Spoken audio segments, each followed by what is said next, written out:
to one of the conversations we'll be having this morning on NTV Today. As I said, we're still within the month of May, which is the Mental Health Awareness Month, and we are focusing on maternal mental health. Well, to help me have this conversation with me are people who've walked in the shoes, and they will definitely help us understand more about what we're talking about this morning. I have Lindsay Wangari Kenneth, I have Kezia Gakenya Mwangi, and of course we have our therapist for the day, Rosa Sanao. Ladies, thank you for joining me. And for most people, they might not understand the importance of this, but before we get to their stories, let's bring you up to speed about the impact of maternal mental health. Now, if you can have those graphics on air, according to the World Health Organization, that is the WHO, about 10% of pregnant women and 13% of women who have just given birth experience a certain mental disorder, primarily depression, and this is a worldwide statistic. However, in developing countries, this is even higher at 15.6% during pregnancy and 19.8% after childbirth. Now, Daktari will be telling us why it looks that way for the developing countries. But something else to keep in mind, maternal mental health greatly affects the normal functioning of the affected mothers, and as a result, the children's growth and development may be negatively affected as well. And the mothers will be telling us some of the experiences concerning that. And even as we speak about it, recent figures show that 20% of mothers in developing countries actually experience clinical depression after childbirth, and suicide is a major cause of death among pregnant and postpartum women. A lot more detail on that coming your way. And of course, maternal mental disorders are treatable, but unfortunately, very few women get the help they deserve because most do not even know or even recognize maternal mental health. Hence why it is imperative that we have that conversation this morning. Ladies, I'll start with you, Lindsay. You went through postpartum depression 4 years ago after your first child? Yes. Okay, what was your experience? Somewhere between confusion and putting on a face. That my world was, to everyone else, I was the happy, life of the party. Yeah. But when I'd go home, I faced another different world. Questioned myself as a mother, a lot of confusion, got worse with my second child. That's when I actually realized that there's really something serious. Because at the beginning, I really didn't know what was going on. It's that my husband pointed out there's something very different about me. So what exactly did he pinpoint? The way I would react to either somebody handling my child. I was overprotective, or I would feel if they fell. Like when she first fell, how old was she? She was 3.5 months. And I blamed myself for 3 days. I cried every night. I kept feeling that I'm not able to handle this gift. I kept asking God, you've given me a gift, but how am I supposed to handle this gift? It doesn't feel like a gift. And the way she screamed was... Oh dear. That was heart-wrenching. What are the circumstances surrounding her falling? She was just seated. She rolled like babies roll. Yeah, that time. It was normal, but for me, it didn't look like it was normal. I had failed her. How would I allow for her to fall? So he noticed something was off with the way I reacted. And I didn't want him to even handle the child. I was like, no, she's my responsibility. I should know to protect her and care for her. And she's crying because of me. So that, a lot of guilt, questioning what type of a mother I am. That I can't protect her from a fall. She's getting hurt in my house, not because of somebody else. Yes. Or a house help. Exactly. Yeah. So those were some of the times. That was actually the first time my husband noticed something is off. Because I'm a very jovial person. And this time I would cry non-stop. He asked me, why are you crying? I have no idea why. Why are you asking me all these questions? Why are you expecting me to know what to do? Yes. And with motherhood, somehow everybody expects for you to know what to do with your child. Yeah.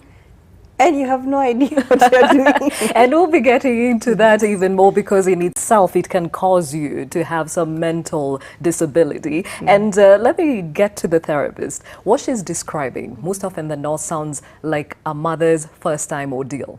The baby cries, you try to lull them, and you start crying too when they don't stop crying, you know? And you always feel like you need to do a bit more for you to be the perfect mother. But then again, just listening to her, what now differentiates normal, you know, cycle of things and what she found herself in? To be. Okay, thank you, Gladys. So what Lindsay is describing, ordinarily we would say that every new mom does get to experience a period of feeling low and a period of decreased moods, because pregnancy is regulated or is normalized by hormones. We have progesterone and estrogen. So immediately after childbirth, your hormones just plummet and just go down. And this sudden nosedive may cause your hormones to, may cause you to get mood swings, you feel low, you may be crying. And ordinarily, this is what we refer to as baby blues, and lasts about 10 days. But when a mom comes for the 6 weeks review and we are noticing that she's experiencing these symptoms of feeling low, irritable, unsure of yourself as a mother that have extended from 6 weeks lasting up to a year, then now we begin to look at, are you having postpartum depression? And there are those that now could go to postpartum anxiety. We have those who have obsessive compulsive disorder. And in rare cases, we do get those who have postpartum psychosis, which now we will say is an advanced stage of postpartum depression. Yes. Okay, back to you, Lindsay. You said they diagnosed you after the second baby. Yes. So after the first baby, when did you normalize, so to speak? I never really normalized, because I went through this phase of, I show the world I'm fine. I realized maternal mental health is not spoken about, because yes, I'd reach out and people would go like, but that's normal, that's okay. And I'd feel, this is not normal. Because now I started experiencing suicidal thoughts. With the first child? Yes. Confusion. I would have moments and I thought maybe it's my blood pressure, I'd have it checked. Nothing was happening.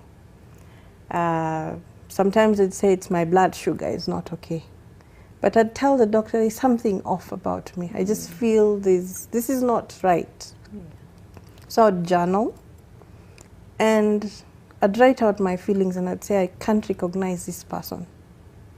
I'd look at myself in the mirror and tell my husband, I don't know who that is. I have no idea who this person is.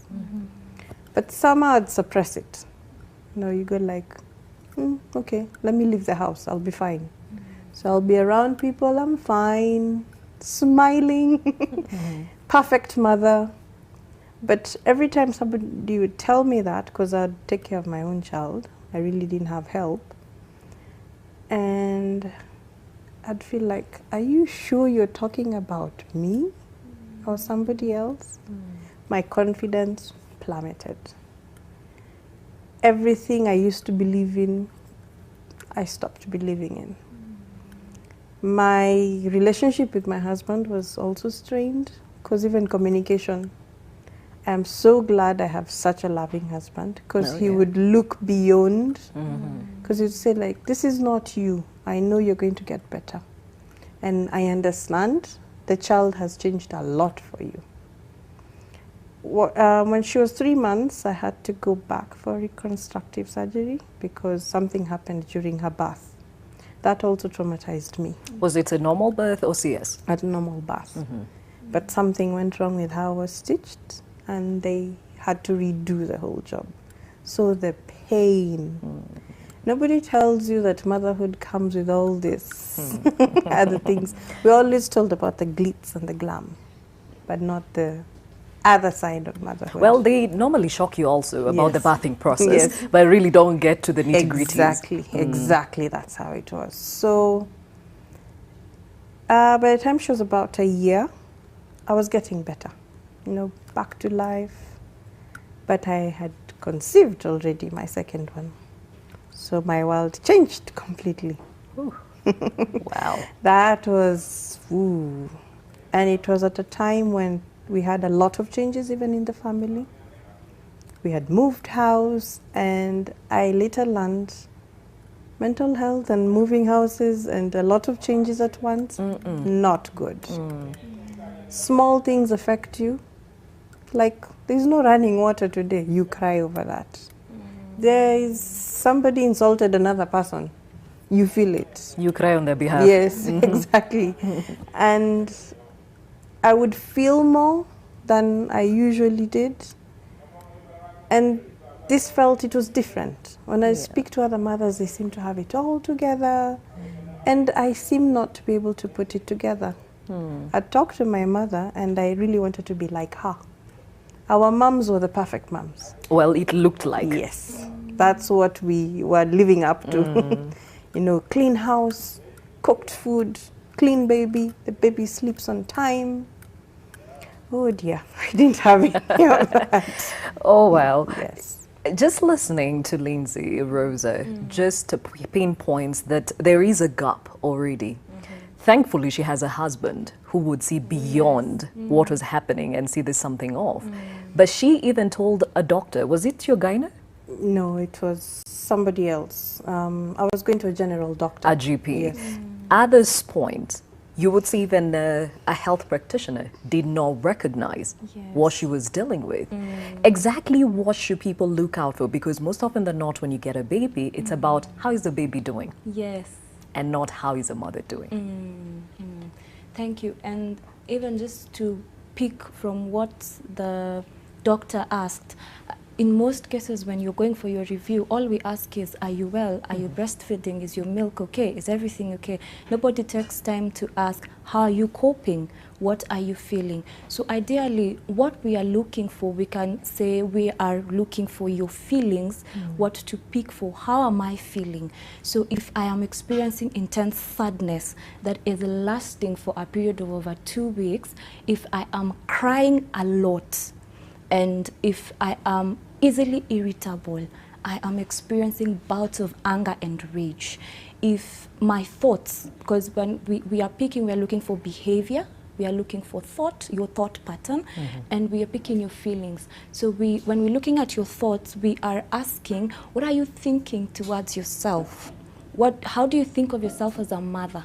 So for someone going through PPD or postpartum depression, they will be saying, I feel worthless. I feel that my baby is better off without me. I am a bad mom. I am not able to be a mother. We are looking at your behavior. How are you behaving towards even normal circumstances per se? When a glass breaks, how do you react? How is your behavior? So those are the things that we are picking. And what to look out for in thoughts, we are looking, does this person have thoughts of harming themselves or the baby? That is a crucial thing to pick for people supporting moms and new moms. It is a crucial thing to pick when you are going on your normal day-to-day with your baby. How am I feeling? And also, do I feel that this baby is better off without me? Or I am better off without the baby? Because we've had cases of infanticide. Is the baby better off, or am I better off with the baby? So ideally, on a general scale, that is what we are looking at. And some of the risk factors we would also look at is, has this person had a previous history of mental illness or a family history of mental illness? Cases of child abuse. We are looking at childhood trauma. We are looking at stressful life events, in her case, moving houses, loss of a job, a stressful relationship, and even psychosocial factors. We're looking at how are your living conditions. Poverty is you were asking about the conditions that make it higher in developing countries. So those are the things that we are also picking. Other than just the mom physically, we are picking, how is your environment, how is your background, everything around you. Okay. Yes. Now, definitely, that's a very intense process. Takes somebody who sees beyond just the usual. And you probably are listening to this conversation and thinking, oh my God, those are the same symptoms I've dealt with baby number 1, 2, and 3, or wherever you are at. And if you have any questions for any of our guests at NTV Kenya, at NTV, at Gladys_Gashanja, we shall be able to speak to you and, of course, answer some of your questions. To you, Kezia. Thank you very much. Your story is slightly different from Lindsay's. Yeah. Tell us more. Well, I had a miscarriage. I've had 2 recurrent miscarriages within a span of 6 months. The first one was last year in July, and the last one was in January this year. So with the first one, I remember I started my clinic at around 9 weeks. I went to Thika level 5 because with the first child that I have, I was doing my clinics there, and public hospitals normally give very good information. And considering that I had taken quite a while, my son was around 7 years last year, so I needed more information because they normally give classes. So when I went, I did some blood tests and all that, and there was something wrong with the tests. But we were in such a rush with my fiance, so we didn't realize what was going on. That was on a Thursday. Then come Monday, I woke up bleeding. So we went to the hospital. Apparently I had a UTI, which had not gotten treated. And then it later turned into PID, pelvic inflammatory disease. So I got treated. I don't know why I didn't go for an ultrasound the same day. But come Thursday the same week, I was bleeding quite heavily, and the ultrasound showed that there was nothing left, so they had to do an MVA on the same day. So I remember crying so much. It was coming from the ultrasound, then actually getting to hear that there's no child, and then you're being told you have to get an MVA the same day. So it was quite a bit. I didn't get counseling at that time because I thought, this is easy. I've carried a first pregnancy. Probably this was just an illness, so I'll get over it. So come November last year, after my dowry payment, I conceived again. And this time I was scared because I was thinking probably it will happen again and things like that. But the pregnancy was easy, so to speak. I didn't have a lot of problems. So around 12 weeks, I was going home to my mom's place, and I saw some blood.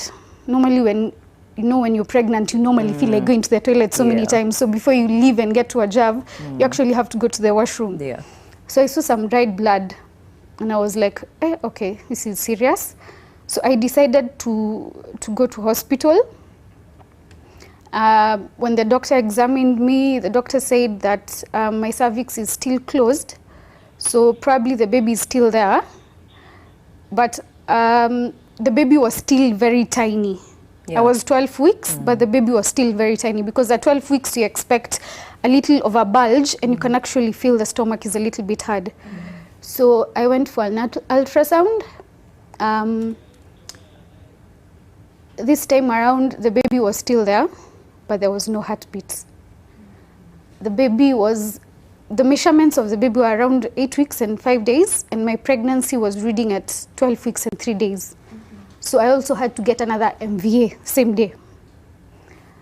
And I remember checking the previous doctor report. And it was exactly 6 months, and it was just a little bit too much. Maternal mental health affects every mother, whether you carried and you never held your child, whether you carried and are holding your child, or you carried, held your child, and your child passed away. Whichever way, it can hit hard. And just listening to Kezia, that is such a reality. Now, Dr. at this point, I know she says they didn't think it was important to get help the first time round. It was important, right? It was important. And I empathize with you, Kezia. And looking at what happened the first time. Sometimes the normal African setup is I will snap out of it. And the second time when she conceived, she says that there was this fear because every time you're thinking it could happen. And even just looking at moms who get to conceive after a loss, you're always counting weeks and looking at, it was 9 weeks. Once we are past the 9 weeks, oh my God, something could happen. And we're just sensitizing and insisting on getting help, because not processing a loss doesn't mean that it goes away. When we are going on with life, and in her case, when we get to conceive again, these memories do come back. This unprocessed grief comes back, and it is impeding the progress of this current pregnancy, because I haven't finished business, like we say, with something that I have not processed. So it is important to get help, and we encourage moms to get counseling even the moment you have learned you've conceived, because mental health is not being sick. It is a state of well-being that helps you achieve your potential and make meaning to your community and go on with your day-to-day life, functioning and being effective. So when we talk about mental health, we're not just saying for the moms who've lost or for moms who've held their babies. We are saying, as you go through your pregnancy, check your mental health. Be aware. Am I achieving my potential? Am I functioning? When I have lost a baby, I need to process. I need to finish this. I need to have wellness within me so I can move to another phase of my life. Okay, Kezia, at this point, definitely you had 2 losses to deal with. Yeah. What about your symptoms told you it was time to seek help? I think the second time when it happened, I really can't tell, but I remember I had seen Still a Mom so many times on social media. Yeah. So I decided, let me reach out, see if they'll actually do anything. Because I knew I'm normally very strong. Like, I will keep things down and then one day I'll just explode. So I decided this time I really needed to get help, because getting an MVA twice is horrifying, to a point that I actually haven't even gone back for another checkup, because I'm thinking of the doctor going back there again, and it's just not interesting. So I reached out to them, and they actually reached back at me, and they were giving options for therapy, for group therapy and individual therapy. But then my schedule was a little bit tight, and thankfully my boss had given me an off for 1 month. She just told me, you take time, just heal. After 1 month, you can come back to the office. So I didn't go for the group therapy or individual sessions, but eventually they reached out and they formed a WhatsApp group for therapy. So normally we discuss over the group, normally during Mondays at night. So we talk, we discuss our issues. At least you know you're not alone. Someone else has been through it. Yeah. You can overcome. It's not easy, but it's one step at a time every single day. Yeah. Now for you, Lindsay, it took a while. First pregnancy, second pregnancy, and finally somebody could pinpoint what you were dealing with. When did you now move away from wearing the mask and actually letting the world in?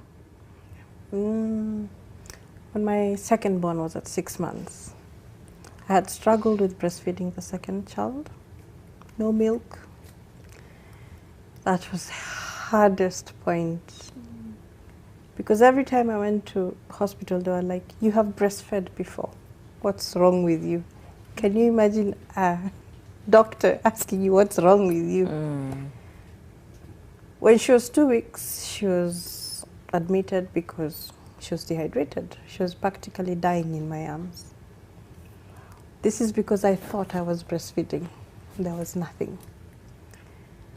I didn't get much information then. I struggled. Social media was my point of, what do I do, moms? How can I get enough milk? I was being fed every left, right, and center. My mom, my mother-in-law, my aunties, everybody, friends.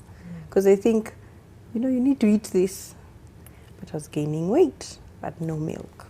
So we had to decide, so our child will be on formula. That comes with a lot of cost implications. And then now the guilt. I am not able to feed my child. That is so painful. She cries and I can do nothing if the bottle is not prepared. Sometimes the formula would run out. I have a young baby and I have a toddler. I can't leave the house. When she got to 6 months is when I was like, okay, I need to find some help. I got to see Postpartum Depression Kenya. They were calling out for moms who, and they had the signs, you know, and I was like, tick, tick, tick, tick. I have every one of these signs and more. So we were asked to join group therapy. Like, okay. First, I talked to my husband. I told him, I think this is the time I'm going to get help. Just before I had the courage to go for group therapy, you know, it's battling with, how do I tell my family? You know, mental health is like, people will think you're crazy. You know, before you share these things, talk to us. You know, we are your family. Exactly. So I had to go through that. I'm glad I have very supportive parents who are like, we will help in whatever. We don't understand what's going on, but we will help in whatever way we can. But please alert us before. So I went for the first group therapy. Meeting like-minded moms was amazing. I felt I was not alone. Would speak out things that you normally don't speak. Especially when you talk about suicide, everybody thinks like you're being dramatic or what's wrong with you. Like some would point out, you have everything. You have a great husband, great parents, beautiful children. What else? Why are you being ungrateful? So, you know, you still go back with that guilt. But in the support group, it was amazing. I'd find the therapist especially would sit us and she'd tell us, it's okay, you're in a safe space. Share. So went through 5 sessions, at least once every 2 weeks. And then later I had individual therapy. Now that's where she was able to find the core of what was really, you know, the beginning of my postpartum. These were just add-ons. As Rosa said, there were other things I had gone through but I had not healed from. So this is why I had all these issues piled up. It's very important for us mothers to realize it's okay to not be okay. It's okay to say, I'm not fine. It's okay to say, I can't handle this child now. Please, you know, hold it or do something. Let me walk out and get a breather. Yeah, I like what Lindsay is saying because one of the biggest triggers of maternal mental health issues is the lack of support. You think as a family you're supporting them by giving them the porridge and the njahiz and whatever, but what you're not aware of is this basic support. Take the child when I'm tired, take the child when I need to sleep and stuff like that. Daktari, I know when they come to you, it's the mother you're focusing on and the child, but there is a support system that helps the mothers along, right? Yes, and as we talk to the mom, we usually ask one of the questions is, how is your support system? And many times you'll hear a mom saying, I have none. Because to them, whatever they're giving is not support.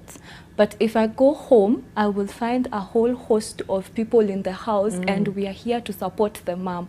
So there is already a breakdown of communication on what exactly is support when we are talking about support. And what we are saying to people out there supporting moms is ask, how can I support you?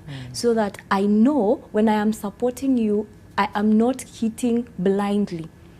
And ask, how are you coping? Would you like to talk?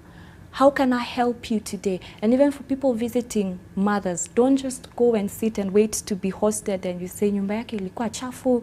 You know, these small things that we take for granted because we assume there is a certain way the mom's houses should be like. To someone else, maybe the world is turning over.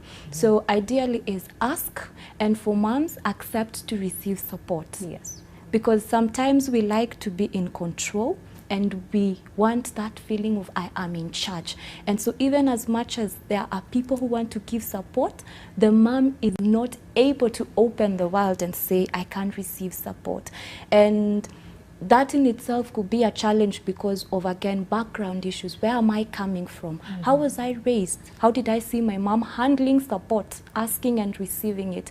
In our home setup, what was a sign of weakness was expressing being overwhelmed, expressing fatigue, a sign of being weak. So when I internalize that as a child, when I come to bear my own children, I know at the back of my mind, when I say I'm tired, it means I do not want children. So when I say I am tired, that is how I internalized growing up. And even asking for support from your partner. We are encouraging moms to allow dads in. Because again, sometimes socialization is mtoto ni wa nani? Wa mama. Wa mama. So daddy's work ended at check, paying the bill.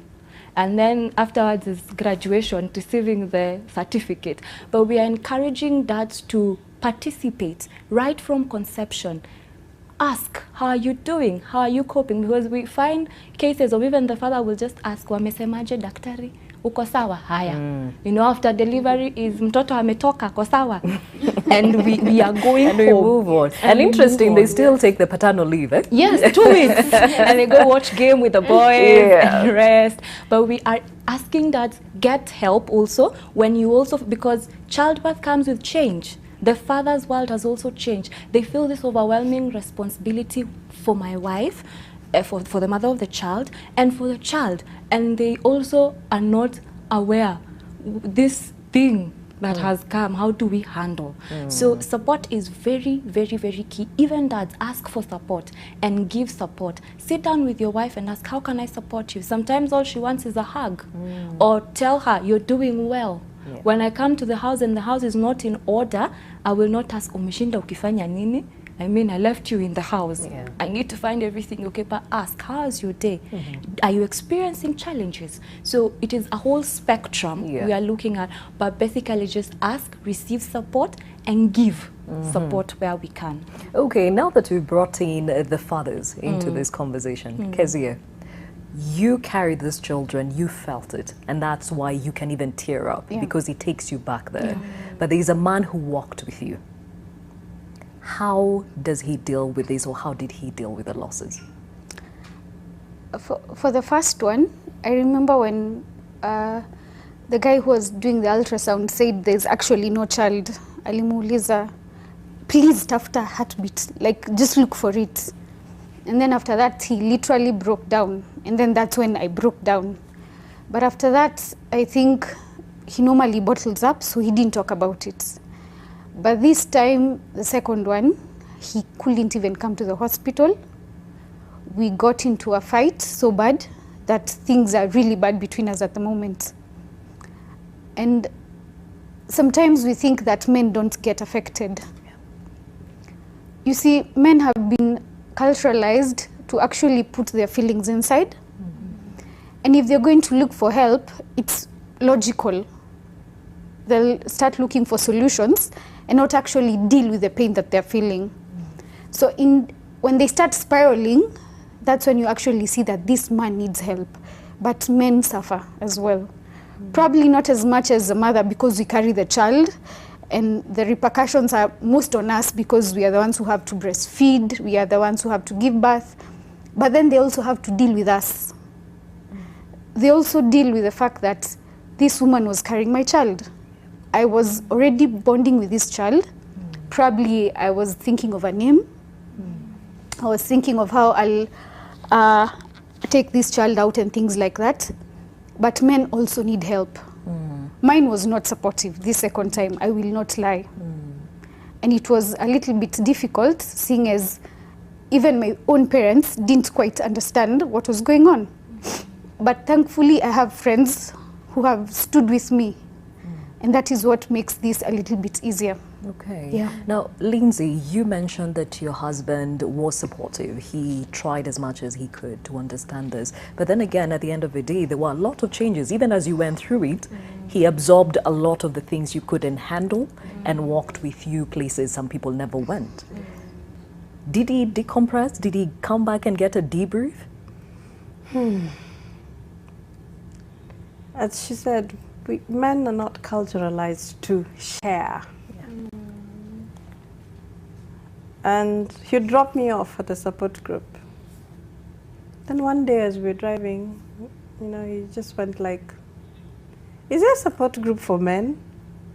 Or husbands, or what do I need to do? Because I really don't understand what's going on. I think maybe I also have postpartum. And I remember we started a conversation of paternal postpartum depression.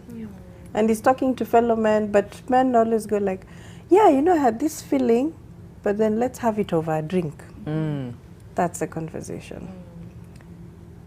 Fortunately, he would decompress with me.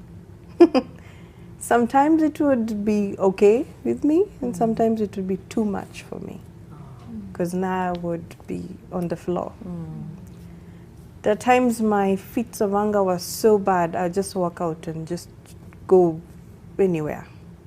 And he had to deal with that because he's now left with a baby. He's wondering where the mother has gone to. And I have left, I have no phone, I have nothing. So he would also now, communication breakdown. It affected our marriage really seriously.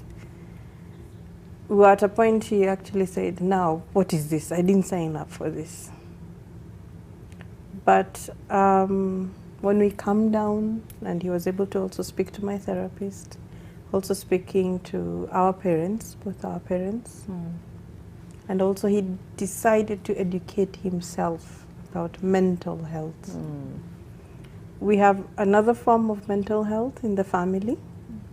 So he was like, okay, let me see what's the difference. Are you just going crazy, or what? Should I be prepared for something else? Okay. So I'm glad he was open to learning, but it took a while. Because men have been taught, you're the man. Kangumu. Jikaze kisabuni, So he at least opened up to wanting to learn. He's very involved with the children. Actually, I say he's the one who's raised our second born from day one. Feeding her, changing her diapers, everything. So it also helped for him to learn and bond with the child, because I had issues with bonding with her because I could not breastfeed. But he would also write little notes, tell me, it's okay, what you're doing is, you're doing a good job. Don't feel bad. The child is fine, she's healthy. Look at her, she's fine. So that really helped. Eventually he also got individual therapy with our therapist, and he would go and talk it out, or to a counselor. And it really helped to, he's now more aware, and he's actually now talking about it. In fact, when I was coming here, I was like, yeah, go, tell them. Yes. Excellent. Now, Rosa, before we take our first short break on NTV Today, the truth of the matter is, the men, the fathers, when this whole process is ongoing, they are kind of lost. You see them at the wards, at the theaters when they're waiting for their children. And it's one thing for the mother to deal with the labor pains. At least it's tangible. Him, it's all here. So when you go through such experiences as that of Lindsay and Kezia, it takes the man on a different level. What should be kept, in mind for all those that are coming to see Mama na Mtoto? How about the father? That's a very good question, because when we come to see, we are looking for Lindsay and the baby, and we are telling the man, take care of them. So he is a caregiver. He has suddenly stopped being daddy. Now he is the caregiver. When we meet him, we ask, wanaendelea aje? And what we, as you're asking, what should be kept in mind is that the dad is the parent too, to this new child, so we have two parents. So when we come to see the child, we are asking mommy and daddy, how are you doing? And even to the men out there, when you're supporting fellow men, please don't buy him the drink first. Ask, how are you coping with this new situation? How can I support you? You know, do you want to talk about it? And, you know, for men, they decompress over, they could decompress over a game, over activities, manual activities. And that is their way as they get to talk about it and vent it all out. But ideally is, as we are offering support to men, is that let us just be present. Let us allow them to be there. Sometimes their issue is even that they are not allowed to be there. As long as they are paying the bills, kazi yako imeisha. But even a way of helping them is allowing them to bond with the child. And I can imagine for Lindsay, him bonding with the child helped him through the process because he felt present, he felt appreciated and validated that your presence is important, your input is important. That is a way of offering support, because what we are telling this father is, we value you, we value your input. And this way, when you feel needed, you feel that even my feelings are now valid, I can now share. So we begin from acceptance and validation. Let us validate these men. Let us put them into the core business of parenthood and allow them into this space. Then as they feel needed and validated, they will now be able to open up into that space. Okay, now for Kezia's situation, it's a little bit different, and clearly you can tell that he is dealing with his own issues the best way he knows how. What would you suggest? How would you suggest they handle this? I would suggest therapy, because again, we are different. We may lose the same person, but we grieve very, very differently because of our personalities. So we may see that Kezia is grieving this way, and for him, the outburst, the withdrawal, the isolation could be his own way of grieving. Because again, we ask, growing up, how did he see people grieve? What was the environment and the perception of death when he was growing up? Because if we don't talk about death where I come from, of people that I have seen, how about someone that I have not met? It becomes a whole complicated issue, and especially if this is the first time he is experiencing such kind of a loss. So I will recommend therapy, individual, group therapy. We have support groups for dads too. At Still a Mom, we do that, and we already have a support group that is coming up, and also couples therapy, just to be able now to work on how are we grieving together, because loss also affects marriage in a whole spectrum of issues, because now communication comes into play. Any trust issue that I had from my background, can I trust you with my pain?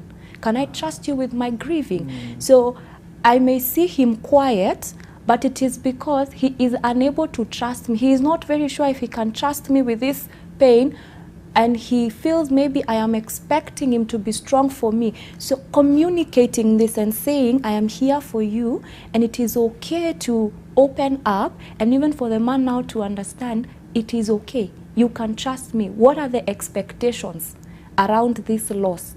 Internally, a subconscious expectation for the man and for the woman. So there are a myriad of issues surrounding that, but couples therapy, support group, and even just talking about it even before you get there, just the two of you just knowing it is the loss that is bringing up, or because grief brings unfinished business from your childhood, and you're not grieving this loss, you're grieving loss 1, loss 2, and loss from day 1 when you were born. If you had insecure attachments, if your mother had PPD and she did not know, and you developed insecure attachment as a child, now all these issues are compounded into this grief. Wow, we're talking about maternal mental health, and now as many as 1 in 5 women actually develop a certain form of mental health distress, and many do not even recognize. And I believe even as you listen to this conversation, some things are now starting to join dots. It's starting to look real to you, and so many questions coming through on Twitter, and we shall be addressing some of them right after this break. Courageous, that's what you think. Or mine would also have, I would have compulsive behavior, cleaning. I'd clean and clean and clean and clean and clean and clean and clean. And I'd be awake till maybe 3:30 in the morning. because I'm struggling to find sleep. Your mind is awake. It's reminding you of how bad you are, how much of a bad mother you are, how my children will be better off without me. My husband will be better off without me. Your family will be better off without you. So the stigma from people even talking about it, some you open up to them, they become the village newspaper. Oh, look at them, you know. And nowadays in the circle of social media, it's even harder. I've seen, you get even triggered by things. You see people reaching out for help, but look at what happens on social media. So what's special about you? You just had a child. You're being ungrateful. So my social circle decreased. And also you lose your independence. You now have to depend on other people. That was hard. I'm a very social person, so that was one of the things that hit me really hard. I like to connect with people. Now I could not. You're looking forward to adult you know, like talking about the weather and things like that. Just adult FaceTime. Yes, FaceTime. You know, like, ooh. But now you're goo gaga all the day in diapers and so you crave for normal things. What people should learn when you're visiting a mother, sometimes she just wants to talk. Talk about everything and anything, you know, fashion, the latest lipstick. Don't start, you know, how is the baby? And why are you not? And, you know, and breastfeeding. And the one thing that affected me most was my weight gain. Birthing comes with weight gain. So I'd go like, umenona? Oh dear. Umenona? Kweni? You know? And that umenona, sometimes you have struggled just to get out of the house. So confidence, zero. I could no longer do the things I could do. You know, you go to a wedding and you can't sit with people together because they're like, hey, you and your kids. Getting invited to some weddings, they actually note it, you know, no children under this age. Go like, okay, if they don't want my children, they don't want me. So, wow. Yes. Wow. I'll get to you, Kezia, because I can only imagine your circumstances right after we hear from Naomi in Kitale. Naomi, what's your question or comment? Yes. Hello. Hi, we can hear you. Nilikuwa na swali.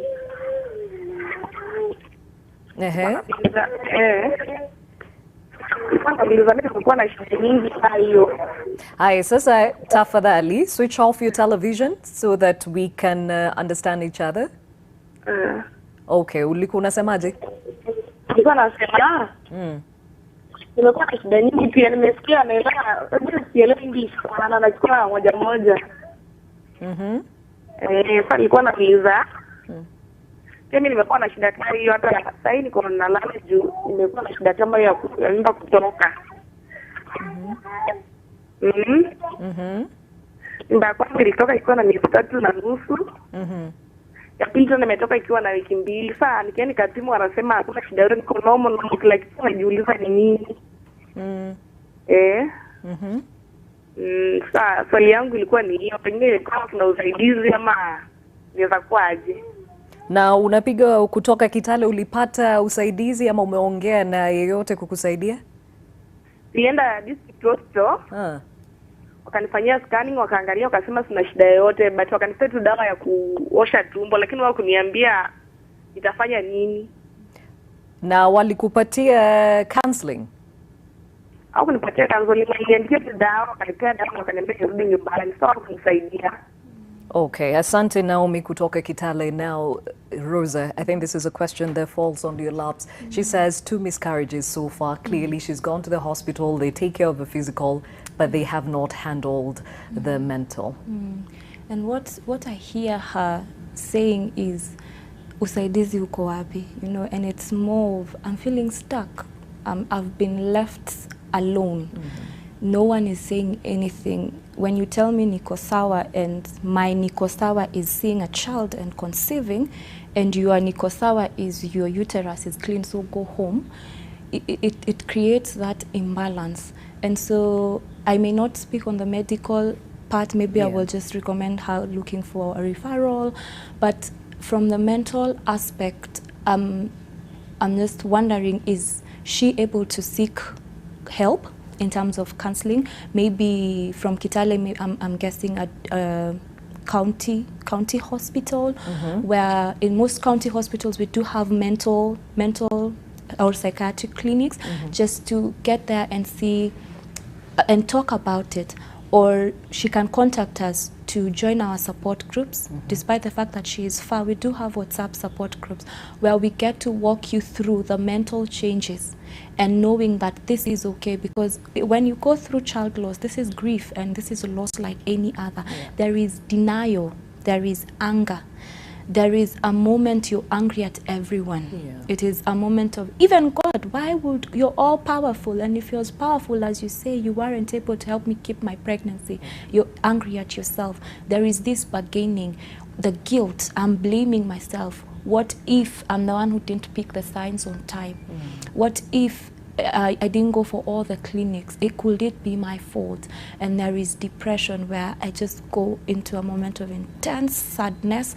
This world has no meaning because I was looking forward to this world of having a baby. And then there is acceptance. And these stages, they are like a cycle. They go back and forth. So I would highly recommend her seeking therapy, either support group online or just physical individual sessions. Okay, now the beauty of it is that most people now can reach or can use Facebook. What's your page on Facebook and how can they reach you? Still a Mom. Still a Mom on Facebook, on Twitter and Instagram. Okay. Yes. All right, Naomi, take that down and please reach out to them so that at least they walk with you even when you are in Kitale, and we wish you all the best. I'm told we have now Faith from Nyahururu. Faith, if you can hear us, your comment or question? Okay, how are you? Well, thank you, Faith. Yeah, okay. I've listened to the maternal health, maternal health, and I'm really, in a way, I'm really feeling for those ladies, huh? Hello? Yes. So I have a question. I had the lady at the middle says that she got some miscarriage due to, I don't know if it was PID. Yes, it was. Yeah, so my question is, this PID makes one not to get pregnant. Yeah, because in 2017 I had the same thing and the PID is recurring each time. Now I'm on treatment on PID, so I don't know. Will it be the reason not to conceive anymore? Okay, we hear you, Faith from Nyahururu. Thank you for calling us, and I believe that is even a conversation for another day. Yes. But what did the doctors tell you, Kezia? Okay, for the first time, it was a UTI that turned into PID. But then with the treatment that I got, and I went back for further testing, the doctor said that it had actually cleared up, and I was ready to go. But he had recommended that I wait for 6 months first before conceiving again. But you know, once the first baby is gone, you're like, I want to get another one, I want to get another one. So it happened, I got the second one, but I don't think it was a PID. I'd be honest saying that I haven't actually gone to get tested again because of the entire trauma of having another MVA. But I'm scheduled to go back soon. But so far so good. The medication and the reviews that I have that I had gone to after the second miscarriage, the doctors assured me that I was well. I was just to go back for further testing and just general checkup. Okay. Yeah. All right. And still on you, Kezia, we were talking about stigma that comes with the loss of a child. I mean, many will not understand the first one, the second one. People start wondering, na ni nini mbaya na wewe? Yeah. What did you face? For me, not many people knew. I actually kept it a secret. I wasn't living at home with my parents, so very few people knew that I was pregnant. I told specific people that I am pregnant. And the specific people I told, thankfully, have not stigmatized me. They have been there with me, especially for this second one. One of my friends stayed with me in the hospital until about 30 minutes when I was going in for the procedure, because I was having the procedure at around midnight.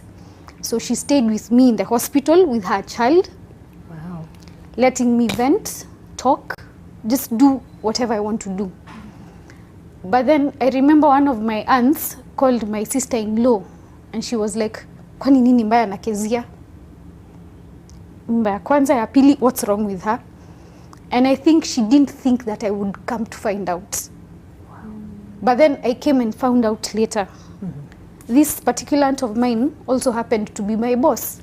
So when I actually found that out, I was like, I cannot even work with you.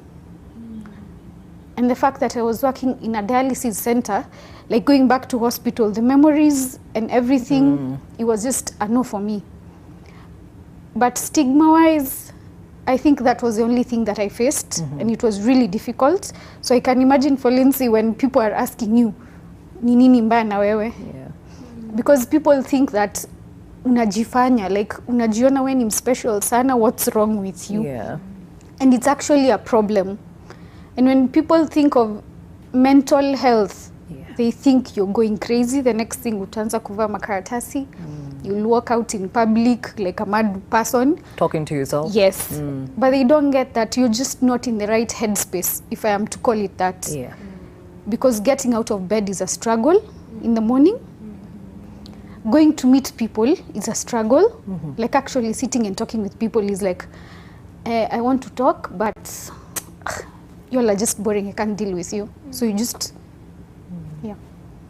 Rosa, she talks about the workspace, you know, and unfortunately or fortunately, we live in an African society, and you'll always be reminded, kwani the ladies in your shags, the ones who have children and tomorrow they're in the shamba, you know, plowing. What is it? What is it about you that you cannot handle this? So many keep it inside, and when you come to the workspace, you put on your makeup, you smile for the world, but inside you're dying. What should be put in place to support these women? Care. Just being sensitive. Ask again. Ask, how can we support you? And even for the workplace, allow these moms to take a rest. That's why we call ourselves still a mom, because we are recognizing that you are still a mother. So we are asking workplaces that because this is still a mother, please accord them the maternity leave that they would have gotten had they carried their baby to full term. Because for most cases, you see even someone expected to go back to work 1 to 2 weeks after, or just told take 3 days sick leave and go back to work. And this was a whole change because pregnancy in itself comes with its own issues, and then couple this pregnancy with now pregnancy loss. So workplaces could be a bit more sensitive to these people, and also depending on the type of work, giving them lighter duties, for example, allowing them just space to vent, and even having counselors on site at the workplace to have an in-house therapist. And when the boss or the HR is seeing that this person's effectiveness is not up to par, allow them to seek therapy. Insurance companies also cover therapy so that it is more accessible, because therapy is expensive, but we are not saying that because it is expensive we do not seek it. So all these issues into one. Okay. For Lindsay, her children are here. She still went through PPD, so in a workspace, she'll get her maternity leave and then come back to work. But she cannot function because of the PPD. What should be put in place? Again, in-house therapists, support, asking this mom, how can we support you? Because sometimes what the mom may need is, can I get off work an hour earlier so that I'm able to have my me time and be able to attend to my children? Having daycare centers at the workplace that I'm able to bring my children to work. I have that peace of mind knowing that my children are well taken care of, because dealing with nanny drama is also another trigger for mental health, because you're thinking, I feel guilty as a mother. I have left my children to go to work. So especially for people who are stay-at-home moms may feel like you're not a responsible mother. Why can't you sacrifice for your children? So the workplace could also have these measures: daycare, allowing the mom flexible working hours, breastfeeding friendly environment, and just having an in-house therapist, and even training staff on awareness about PPD, about child loss, and supporting your workers and the staff around, just awareness, so that the office space is sensitive to issues. Not that when you're back to work, you just hear people are whispering, and no one is walking up to you and asking, how can I support you? How are you coping? It's just, oh, pole or tuliskia. Yeah. Okay, a question again to you by Seda Marshall on Twitter. He says, how can the interaction between a mother and her baby suggest she may be suffering from mental distress? How do you, for those that are quiet and you can't really pinpoint, but there are some things about how they handle the child that could give away? I would say behavior. When we are picking behavior, we are looking at how is she handling diaper change. Something as simple as diaper changing. Is it hurried, and does it cause her agitation? Some will just feel like, just want to get over and done with and just throw the baby there. And how is this mother feeling concerning this baby? And contact, eye contact. Is this mother having skin-to-skin touch with the baby? Do they play with the baby? Are they allowing themselves to be in that space with the baby? Or is it a responsibility, a duty I need to finish and get away from? So avoidance of the baby. And approaching the mothering environment, or when she has to take care of the baby, it's a whole overwhelming thing that, you know, for a typical case, it will be overwhelming, but I can muster the energy to do it. But for someone going through PPT, it is overwhelming to a point that I feel like this baby, I'm better off without this baby. So if I just smother this baby, so you may see the tendencies to just want to do away with the baby or take myself out of this space. And even for quiet people, what to pick is this person out of their normal and typical behavior? Because even as a quiet person, I do have my normal typical ways of handling stress. So when I am overwhelmed, has this come to a situation or a level where I am likely to harm myself or the baby? Or am I experiencing, maybe other than bonding with the baby, overeating, undereating, lack of appetite, behaviors that I can pick that are out of the ordinary? All right, ladies, as we wind up this conversation, Lindsay, I'll start with you. What would you like people to understand about PPD and just being a mother in general? Motherhood is an on-job training. It's okay to not be okay. It's okay to speak out.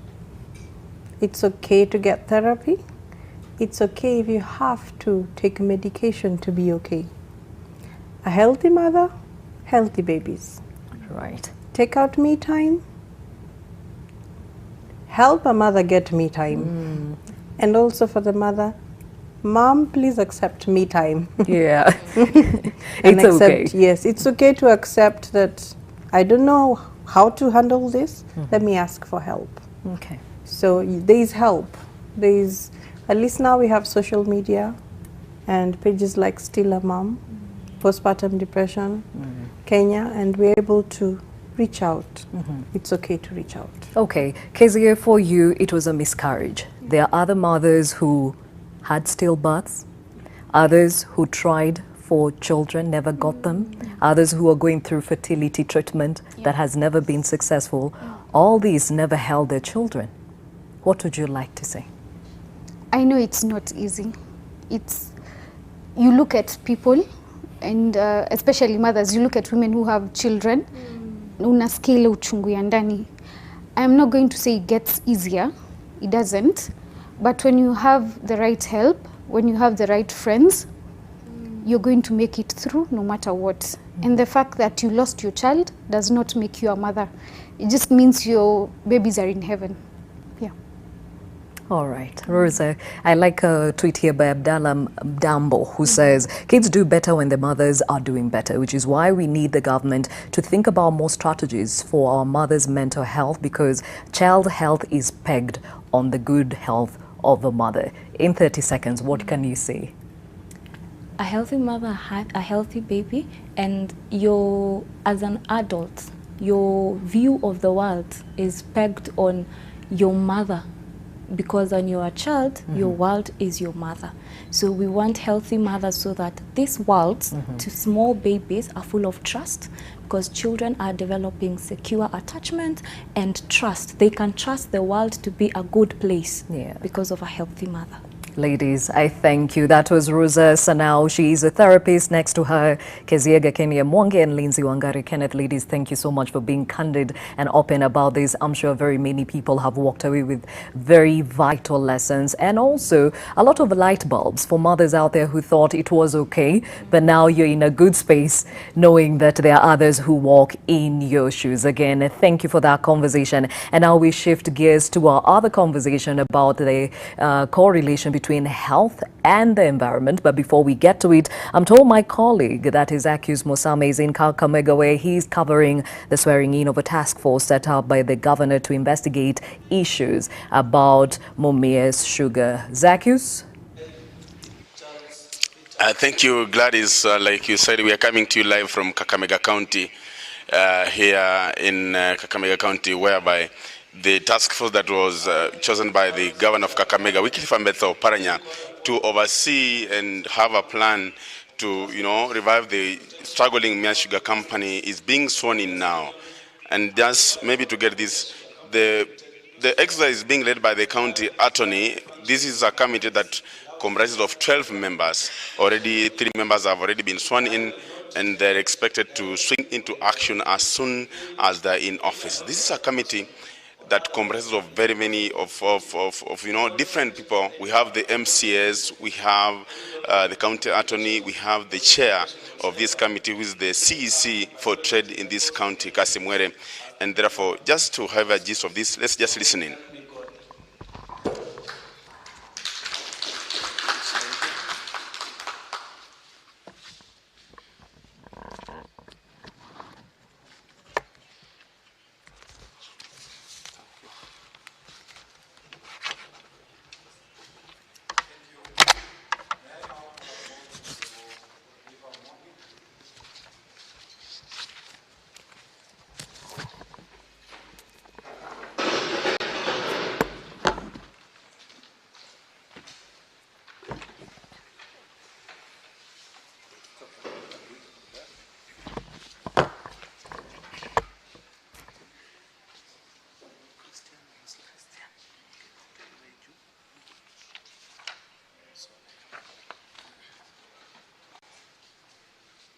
I, Godliver Nanjira Omondi.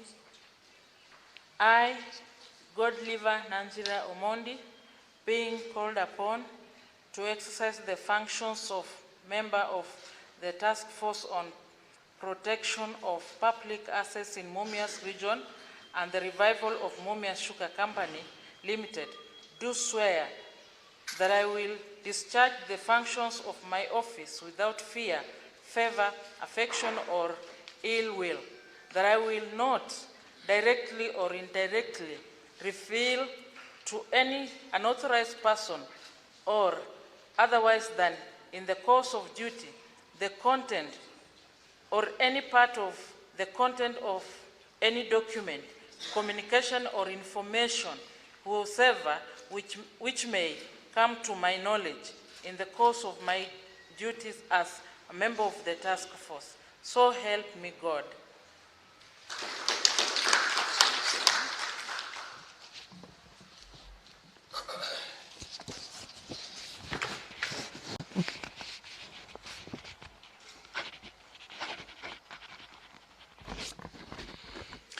All right, Gladys, that is it, and the ceremony is expected to take some minutes here. But then we are also going to keep an eye and see, because this is a committee that was formed 2 days ago, and the duty is specifically to look for a turnaround plan to revive the giant Mumia Sugar company that has been struggling, and for 6 years now it has been sinking, and therefore the county government through the CEO, that is Wycliffe Ambetsa of Paranya, so it's important to come up with a measure that he says is going to help to revive the company that has been struggling for some time now. So Gladys, we are going to keep an eye on this and very many other stories that will be making headlines from this region of Western Kenya, and we'll be updating you as they unfold. Back to you in studio.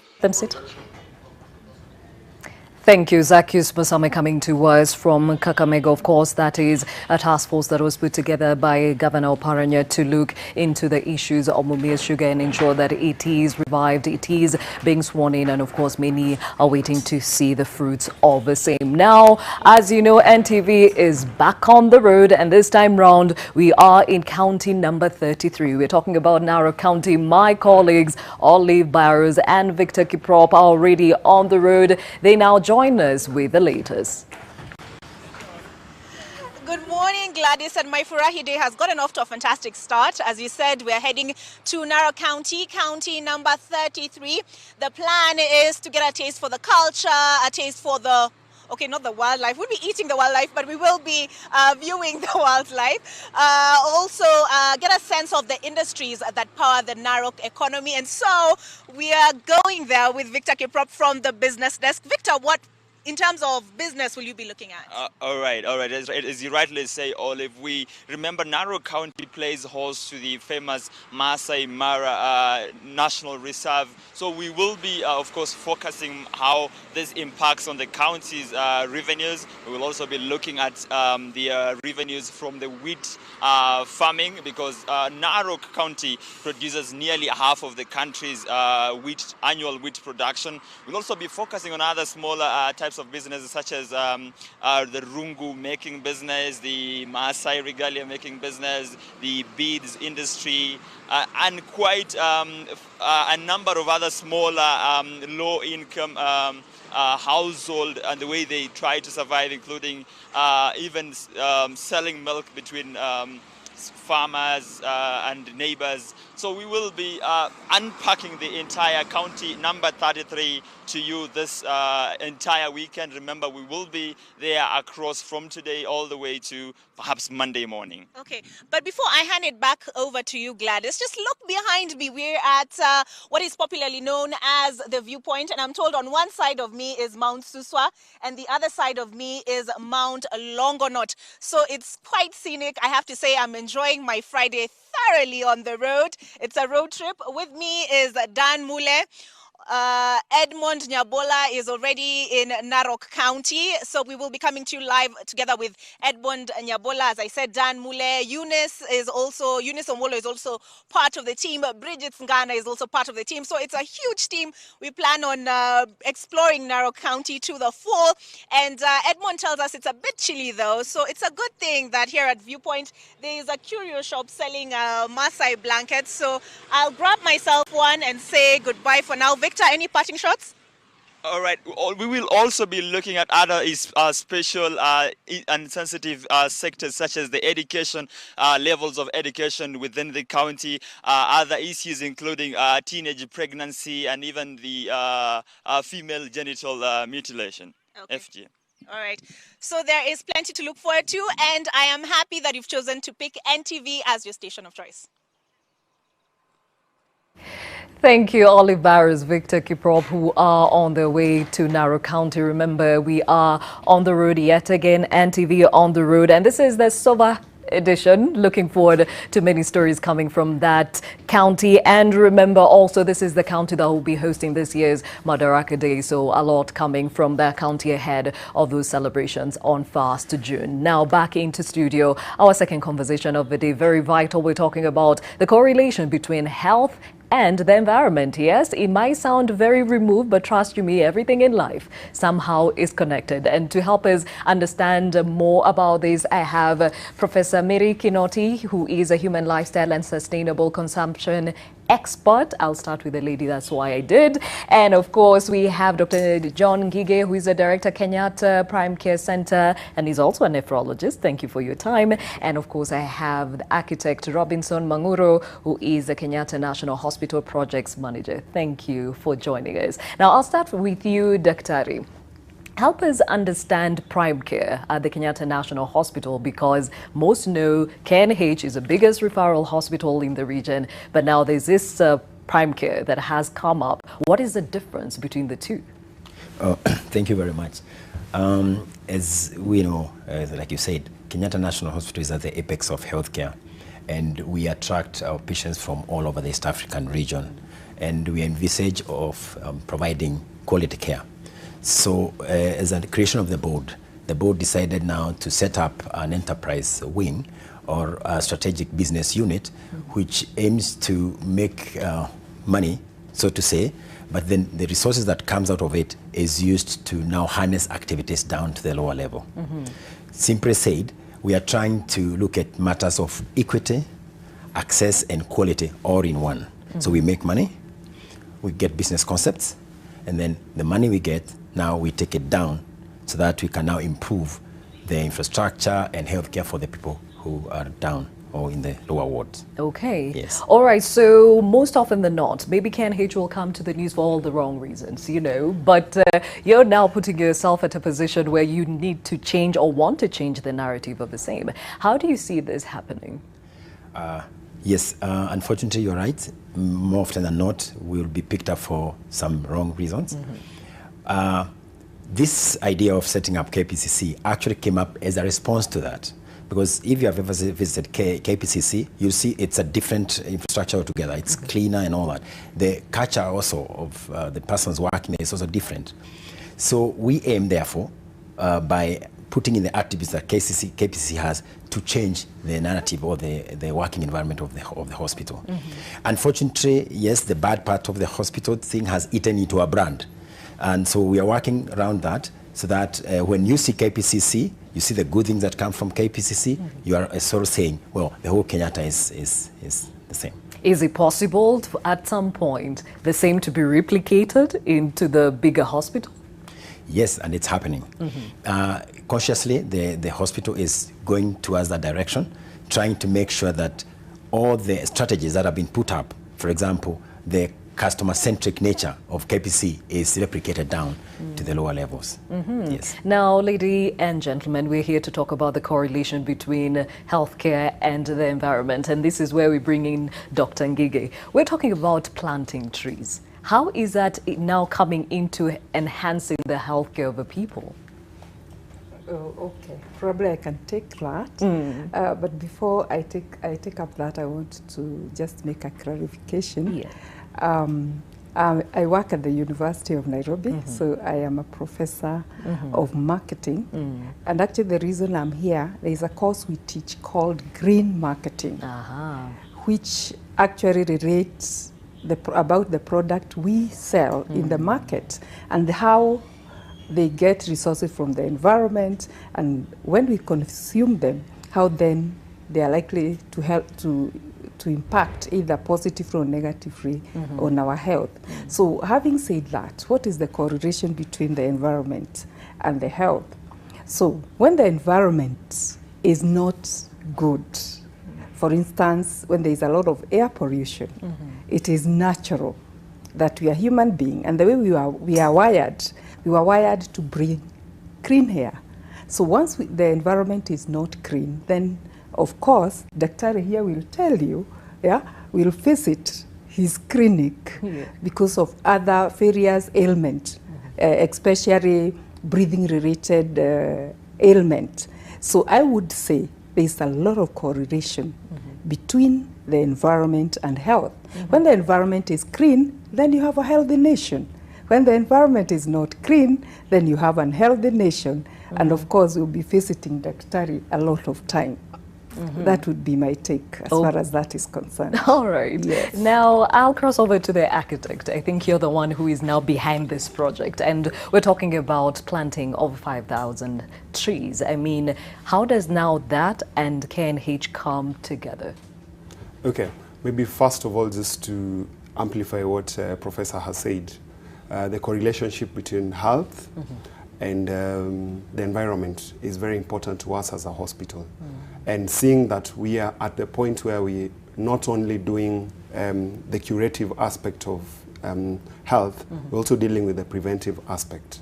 And when you talk about the preventive aspect, that's where now we want to ensure that we educate the people and we show them that you can change your environment to make a better place. And now, coming down to Kenyatta Hospital, we have already acquired 1,500 trees as part of the KPCC project, and we're looking to have other partners coming in so that we can plant trees across the hospital so that we create a green environment that is clean for our patients who come in, so that they come into an environment that is promoting their health as opposed to causing and making the disease. So we're talking about 1,500 trees within the compound of KNH? Yes. Okay. And the 5,000, will they be outside the compound, or how does this work? Because that will be like a forest within KNH. Daktari. I'm really wishing it could be a forest. Okay. I'm wishing that this could be the days where before, like 5-10 years ago, you could, if you remember, Kenyatta National Hospital area was heavily populated with trees. Now people have cut all that.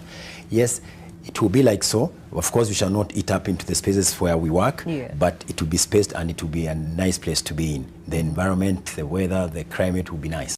Okay. We are trying to create a microclimate within Kenyatta National Hospital. All right. Yes. Now, that conversation on the correlation between health and environment continues. We now cross over to Taita Taveta, where my colleague Bill Otieno is joining us with ways of curbing environmental pollution. And he actually has two guests who will be explaining effects of land degradation in that part of the country. Billy? Oh, well, thank you very much, Gladys Gashanja. It's a very, it's a calm morning here in Voi, Taita Taveta, and I'm joined by two guests here who happens to be Duncan Mwanyumba, and Duncan Mwanyumba is is a lawyer and also is the president of Rotary Club of Voi, and to the far end we are having Tiju Aziz, who is also the Tiju Aziz is a businesswoman, and also she is an environmental enthusiast, so if I can say an environmentalist. Today we'll be talking about the issue of environmental degradation, and we do understand that the government 2 years ago did ban the plastic bags, the use of plastic bag, in an effort to show that they're really fighting this war, and we do understand now our environment at some point has been harmful to our health, and these guests today are going to speak to us about. Now, Mwanyumba, what do you think is the problem when it comes to polluting environment? It has been happening over the years, just from the simple actions of citizens, like dropping a litter, dropping bottles of water from which they've drunk, and as they discard them all over the place, along roads and all over the town gets degraded, the environment gets degraded and polluted, and of course this has an adverse effect on the environment. There are other things besides the bottles and litter that are dropped everywhere. We have also the human activities themselves of, if I may say, defecating all over the place, in all manner of places, which have left the environment less healthy, so to speak. Okay, maybe if I may ask Madam Tiju, what are the cause of this pollution? You've been doing it, you've been trying to fight. The causes of the pollution is usually, it's raw sewage that people just, spill into our rivers and streams and go downstream and, pollute everything. Plus, it's the industrial waste also that, the government is not actually implementing on how to go about it, and they just spill all the waste into the rivers, like the Athi River, all those industries there. Of course, there's fossil fuels like coal and oil and all that, you know, which emit a lot of bad gases into the environment, into the air, which you're breathing. It causes cancer, respiratory problems, all these kind of things, you know, which come in. And plus, of course, the plastic bottles, which is now the biggest issue right now, single-use plastic, like straws and, you know. So, yeah, we need to, we need to really, we don't have much time, yeah. Yeah, well, if I may ask, what do you think will be the resolution, or what do you think? How should people come up with measures to curb this environmental degradation? What should be the resolution? Well, there are many ways of doing it. Already some are in place, but they've not been enforced. I'm talking about awareness. There should be awareness on matters environment, where we are telling the public and all stakeholders concerned that, look, don't do this, don't throw litter, don't pollute the rivers, and don't you do things that have an adverse effect on the environment. That is one, at one level, or first level, that is awareness, creating awareness. Then there is the enforcement. And that goes with legislation. At national level, at county level, where we should be seeing that, look, there are rules in place, there are bylaws in place that keep certain negative activities or actions out of reach.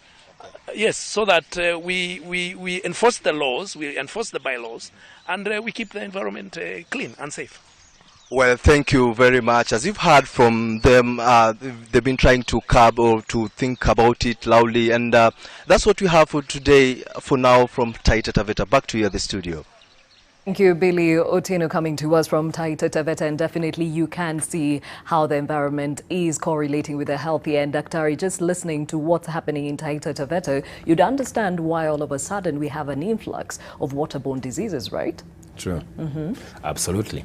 And perhaps to borrow heavily from what I've studied in kidney medicine, now we have observed that there's an upsurge of kidney disease. And data elsewhere has come to confirm that there's a strong relationship between the way we handle the environment and kidney disease. In the Central Americas, India and Sri Lanka, they have observed a group of people who have now kidney disease that we never knew. Now they are thinking that this relates to how they have been treating their sugar canes and all that. I'm not very sure whether we may not observe such patterns in future. And I'm happy that government perhaps has come up very clearly to control the way we are using fertilizers and manures and all that. So true, yes, there's a lot of relationship between how we handle the environment and health outcomes. Okay, speaking of which, Professor, lifestyle consumption patterns, there's a role we all play in them, and there's a way we can actually adjust accordingly to ensure that we support the environment and support our health. Yeah? How would you suggest this, and what can be followed on a personal part?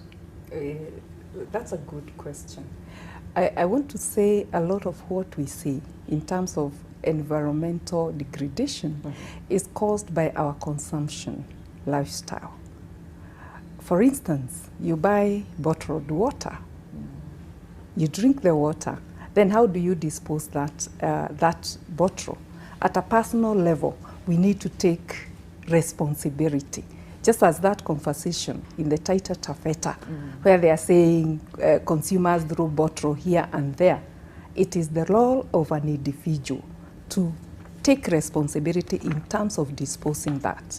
Because once we don't dispose that properly, it goes into our waters, it goes into our environment. And of course, as we had said earlier, it will affect our health. And you know, when you talk about an healthy nation, it's not a productive nation. So you find a lot of us going to hospital, and yet one of the reasons why we are going there is because we are not responsible in terms of the way we consume the product and in terms of the way we dispose them.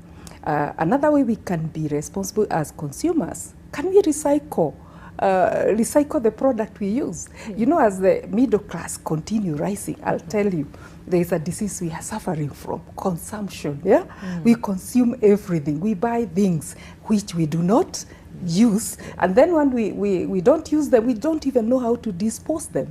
So I would advise, as consumers, as we consume product, can we recycle those that are recyclable? What that means, we are actually preserving the physical environment. Let me talk about, let's say, home furnishing. Sometimes we change furnitures for the sake of changing it. And you know, for that furniture to be made, we need to cut trees. Mostly we cut, our furniture comes from the trees. That's why there is a correlation between what they are doing. So we need to be responsible consumers. You need to evaluate yourself. If I want to change my consumption, if I want to change my furniture, do I really need to do that? Because the more we consume, the more we deplete the environment. And of course, we are not actually going back to the environment. If it's like planting more tree in time, within the same rate, we are consuming. So I'm very happy about the planting tree initiative, because each one of us, whether you are an organization, you need to take an action. This is an action which will go a long way in healing our environment, which we all depend on. So to finalize that, I would say as consumers, can we change our consumption lifestyle? Can we be more friendly to the environment? Can we treat the environment well? Because if we don't treat it well, Wangari Maathai said, our own Professor Wangari Maathai said, nature is very unforgiving. You don't take care of it, it will not take care of you, because we all depend as consumers from the environment. Very well said. And it's interesting, we all thought it was just about the rain, but now it has come to affect our health directly, hence why this initiative is important. So we touched on 1,500 trees being within the KNH. How do you expect this to not only take root in KNH, but also go further? Robinson? One of the things that you notice as a hospital is that we receive patients from all over the country and actually across the East African region.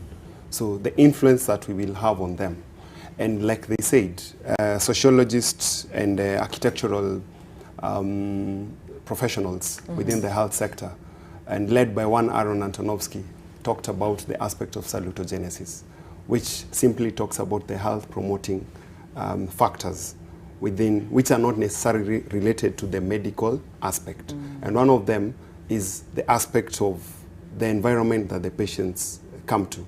For example, if a patient comes in and they have their waiting area in a green space, they are able to take time out as they're waiting to be attended to in a green natural environment. Study shows that this actually promotes their recovery. Even in the wards, when you have interaction with nature. So that in itself will be a message that will be passed on not only to the few people who are within Kenyatta, but the fact that Kenyatta being a natural referral hospital and it has this wider outreach, we can be able to impact all these other people. And the wider impact, of course, is the fact that hospitals being an area of influence where everyone comes in is the first place that we need to start and ensure that we promote this kind of environment. Now, Dr. Ngige, clearly this is something that KNH has taken up as its baby, but it's something that needs to be replicated across the country, and that's why Robinson is saying the patients themselves will be like your drivers of a message. But it will be prudent to also probably get in touch with other hospitals and other like minds to be able to get this further, right? Yes. Towards that end, and with this initiative, we are looking at our friends, our corporate friends, like the banks that are there in the hospital. We are looking at the schools around there. We are looking at the hospitals. We are reaching towards them. We are going to involve them in this. And once it succeeds, because for sure it will, then we'll move and excite other hospitals to do the same. We want this to be the epicenter of this activity, that hospitals must become conscious of the environment, that they must give back to the people by making the environment cleaner for the people. Yes. Now, you've talked about your corporate partners. Are you reeling in the Ministry of Health? Are you reeling in the Ministry of Environment? Because these are stakeholders that are very important in the process, right? Yes, they are very supportive. They're in the loop. as we're aware, we cannot do much in Kenyatta without involving government. Yes. So because this also is going to be a nationwide program, starting from Kenyatta, we have to be in touch with them. Yes. Okay, now Robinson, even as we are closing, where do you see 5 years from now? How does KNH look like and the wider region? Interestingly, we have come up with a master plan, because this is one of the missing links we've had in Kenyatta, whereby the structures that you see there are the same ones that were developed so many years back. And whenever we wanted to come up with new infrastructure, we would simply wake up and, think about just the little environment that we are in, as opposed to thinking about the whole hospital compound, which covers 46 hectares. I'm sure very few people realize how big Kenyatta is. Yes, so that master plan has incorporated the aspect of green architecture. We have looked at how to ensure that the buildings are coming up are sustainable as well. And with this, I'm sure we will be having a healthy environment in Kenyatta, being that we have incorporated this in the infrastructure development, and we are planning it. It is being done deliberately and not just as a matter of chance, as you'd suppose has been happening before. Okay, now Professor Ngige, we are closing. You have talked about we need to be more aware on how we consume, because the ripple effect of the environment hitting on the health is imperative. Your parting words? My parting word would be, taking care of environment is everyone's responsibility. And I'm happy about what Kenya National Hospital is doing from an organizational point of view. And as you have said, it should be replicated by every organization. It should be replicated by every individual, because we all depend on this environment. So let's be self-determined. Instead of complaining, this is what is happening to our environment, and yet we contribute to the negative environmental effect. Let each consumer, each citizen, each organization, and also the government be determined to take positive steps toward preserving this environment. I'll tell you, it is possible. And I'm very happy because Kenya today has banned plastic. The other day I went to the United States of America. They have not done so. And when I was boarding the plane back to Kenya, they actually warned us, if you're going to Kenya and you have plastic bag, please ensure you leave it here because you'll not be allowed to enter it in Kenya. So we want really to appreciate what the government has started, but we also want to say at individual level, can we be environmental responsible citizen? Because I'll tell you, we are more than probably what we say the Ministry of Environment. So if all of us took that responsibility, we'll have a nice environment to enjoy. Okay, Dr. Ngige, even as we close your part. What I'll say, I'll ask the reviewers to embrace this change that Professor is talking about, but more importantly on health outcomes, to remember that KNH continues offering quality healthcare, and the KPC as it is the apex of that, and that we are looking or gearing towards embracing tourism, medical tourism, and let us not be left behind. The people who are serving, majority of them are coming from the East African community. So let even our people come so that we can offer this specialist care to them. Let them not just go to India and elsewhere, because we can do it. Fantastic. Well said, Dr. John Ngige, Director, Kenyatta Prime Care Center, and is also a nephrologist. We, of course, have Professor Mary Kinoti and Architect Robinson Manguru, who is the Kenyatta National Hospital Project Manager. Thank you for your time and giving us an insight on the correlation between health and the environment.